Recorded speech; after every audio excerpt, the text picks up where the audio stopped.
Bonjour tout le monde, aujourd'hui on se retrouve pour une vidéo découverte un peu spéciale. Comme vous avez pu le voir précédemment sur la chaîne, Younes présentait un anime que j'avais pas vu, donc ça me fait découvrir à moi et à vous. Et donc aujourd'hui cette fois-ci, c'est à moi de vous faire présenter un manga que j'affectionne particulièrement. De la même manière que j'ai pu découvrir l'anime en question au travers de la vidéo d'Younes, il aura l'occasion de découvrir Ajin en même temps que vous et à travers cette vidéo. Ça serait vraiment cool si vous nous dites dans l'espace commentaire si ce genre de contenu vous plaît ou on est un peu séparés. Donc comme vous avez compris, Younes est plus anime, moi je suis manga, donc par l'occasion j'aimerais vous faire découvrir encore plus de contenu. Comme d'habitude, n'oubliez pas de mettre le petit pouce bleu, de vous abonner et de mettre la cloche par l'occasion. Je vais donc vous introduire un manga des plus sous-cotés et qui me plaît énormément. Si vous êtes friand de Die and Retry, cette vidéo devrait vous plaire, donc restez avec nous. C'est donc parti pour Ajin, semi-humain.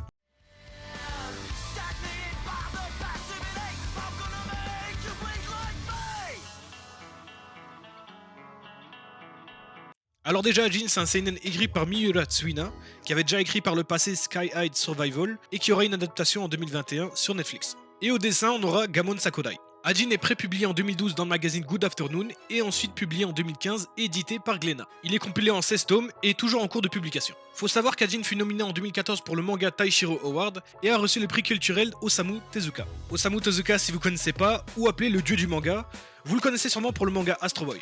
Bref, c'est la légende quoi.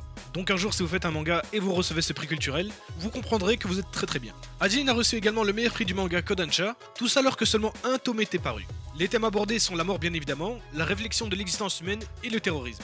Concernant l'anime, celui-ci est composé de 2 saisons de 13 épisodes chacune. L'anime a été réalisé par le studio Polygon Pictures, qui est un studio d'animation 3D. Et vous savez comment j'adore l'animation 3D. Non. Ce studio a réalisé de l'animation de nombreux jeux connus tels que Street Fighter 4 et 5, ainsi que Pokémon épée et bouclier et Let's Go Pikachu. Aujourd'hui, je vais vraiment pas m'attarder sur le sujet de l'animation 3D parce que franchement, il y a énormément à dire, mais dans les animés, disons que ça a une très mauvaise réputation. Même si franchement, il y a des studios qui font grave le taf. Donc sûrement dans une vidéo prochaine avec Younes, on va en parler. On se retrouve donc dans une société contemporaine où on suit la vie plutôt banale de Kenagai, un lycéen en terminale qui prépare ses examens d'entrée afin de devenir médecin. Une vie en somme classique jusqu'au jour où Truck-kun arrive. Quoi? Vous connaissez pas Truck-kun?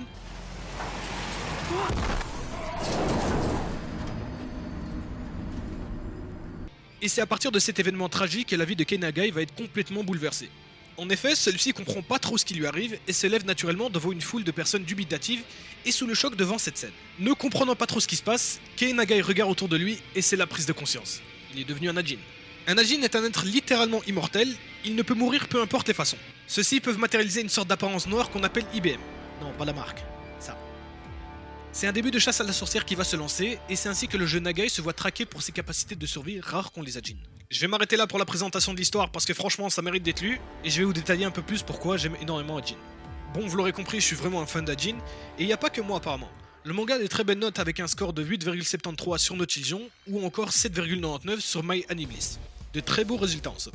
Tout est incroyablement détaillé et on remercie Gamon Sakodai pour son travail. Et chaque Ajin possède un IBM différent en fonction de leur caractère, et ça rajoute une touche de curiosité. On voit que chaque détail est minutieux, même durant les phases de combat, tout reste compréhensible. Le découpage des plans joue un énorme rôle, surtout dans l'utilisation de Ajin avec leur IBM. Un des arguments pourquoi je kiffe autant Ajin est que tout est réaliste. Vous me direz, ouais, ok, c'est des mecs immortels, c'est pas trop réaliste. Moi je vous parle en termes de combat, de technicité, il y a zéro pouvoir, seulement des armes à feu et des combats au corps à corps. Regardez-moi cette planche et cette scène de combat qui est incroyable, je vous laisse admirer quelques secondes. La particularité d'Ajin, on se dit oui, on est immortel, c'est bon, plus rien ne peut nous arriver. Alors que là non, justement on est traqué par tout le monde. Et vous aurez compris que face à de telles personnes et de tels pouvoirs, un état ne peut que réagir. Et traquer ces individus afin d'effectuer quelques expérimentations pas très charlie. Abattage, décapitation, des tests biologiques et plein d'autres activités pas très chouettes on va dire. Bref, des cobayes quoi. Le pouvoir que Kenagai a obtenu est plus devenu limite une sorte de malédiction pour lui. Il sera traqué comme je l'ai dit précédemment, mais la plupart des gens le voient comme une sorte de paria ou une créature ignoble. Et là est toute la finesse et la particularité d'Ajin. On ne peut pas les classer dans la catégorie humain classique vu que les lois ne les concernent pas vraiment, mais ils restent quand même d'une certaine manière des humains. Et on va s'en rendre compte très vite avec notre protagoniste et les différents personnages introduits. Les dialogues entre les personnages sont vraiment profonds et on comprend le point de vue de chacun. Certains étaient parents, d'autres collégiens, d'autres avaient un métier plus que respectable et sont tous caractérisés dans la classe Ajin. Ça donne une certaine profondeur et on s'attache très rapidement à tous ces personnages. De plus, ça soulève un autre point qui est très important, les méchants. Avec ce pouvoir très particulier, certains Ajin préfèrent se dissimuler à la masse et rester tapis dans l'ombre, tandis que d'autres voudront tenter de renverser le système afin d'être traités à leur juste valeur et éradiquer la discrimination qu'ils subissent. En gros, Ajin c'est une finesse en termes de baston et même à foison. Divers thèmes abordés qui en valent vraiment le détour et des personnages attractifs et plus profonds qui en laissent paraître. Bref, je vais m'arrêter là. Si vous devez commencer un seinen simple, commencez par celui-ci. Il traite différents sujets assez complexes et ultra réalistes et on est très vite plongé dedans. Surtout si vous aimez cette ambiance d'alerte constante et les mangas d'action. J'espère en tout cas que je vous ai donné l'envie d'aller lire cette pépite qui est Ajin. Bref, la vidéo touche donc déjà à sa fin. J'espère que cette petite découverte vous a plu. Dites-nous en commentaire si ce genre de contenu séparé vous plaît et différents seinen que vous avez lus. Et partage cette vidéo s'il te plaît, franchement tu sais pas à quel point ça nous fait plaisir. Sur ce, portez-vous bien et à la prochaine. Johnny.